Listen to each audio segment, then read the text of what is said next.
Hi, I'm Sarah with the Irvin L. Young Memorial Library, and I'm here at Discover Whitewater and with Kellie Carper, and she is the executive director, and they have the Whitewater Chamber of Commerce and the Tourism Council. So she is nice enough to be with us here today, and we are doing a summer storyteller series where members of the local community are going to read picture books to us.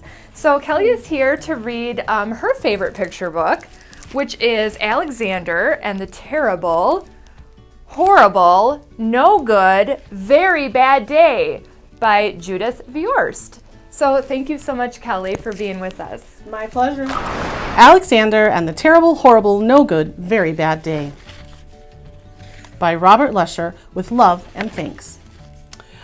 I went to sleep with gum in my mouth, and now there's gum in my hair. And when I got out of bed this morning, I tripped on the skateboard. And by mistake, I dropped my sweater in the sink while the water was running, and I could tell it was going to be a terrible, horrible, no good, very bad day.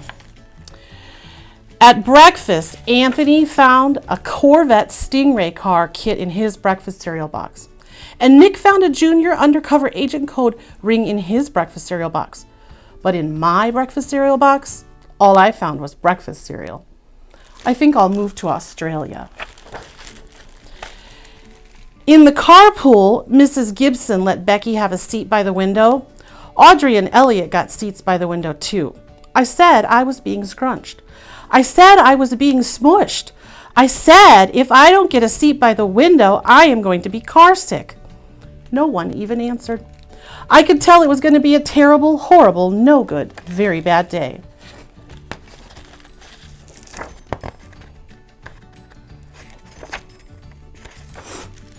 At school, Mrs. Dickens liked Paul's picture of the sailboat better than my picture of the invisible castle. At singing time, she said I sang too loud. At counting time, she said I left out 16. Who needs 16? I could tell it was going to be a terrible, horrible, no good, very bad day. I could tell because Paul said I wasn't his best friend anymore. He said that Philip Parker was his best friend, and that Albert Mayo was his next best friend, and that I was only his third best friend. I hope you sit on a tack, I said to Paul. I hope the next time you get a double-decker strawberry ice cream cone, the ice cream part falls off the cone part and lands in Australia.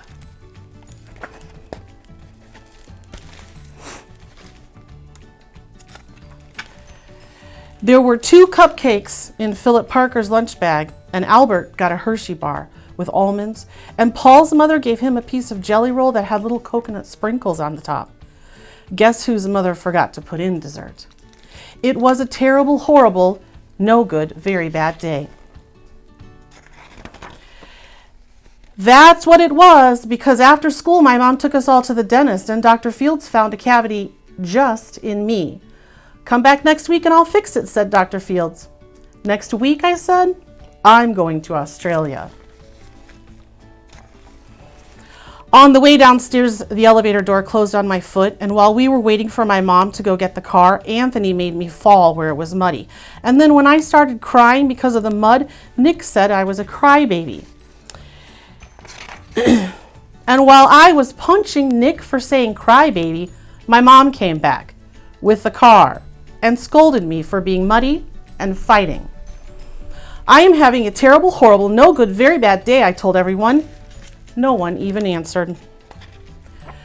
So then we went to the shoe store to buy some sneakers. Anthony chose white ones with blue stripes. Nick chose red ones with white stripes.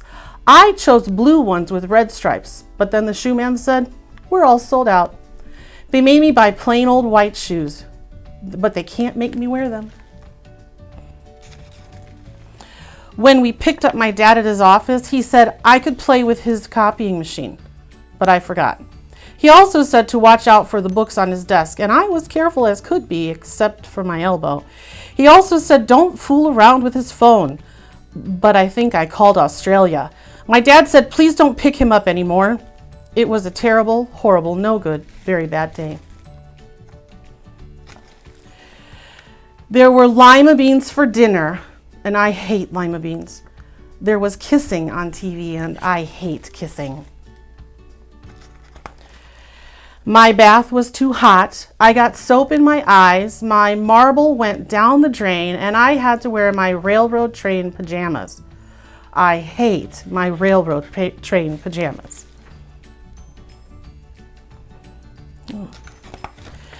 When I went to bed, Nick took back the pillow he said I could keep, and the Mickey Mouse nightlight burned out, and I bit my tongue. The cat wants to sleep with Anthony, not with me. It has been a terrible, horrible, no good, very bad day. My mom says some days are like that, even in Australia. Thank you so much. You're welcome. You're welcome.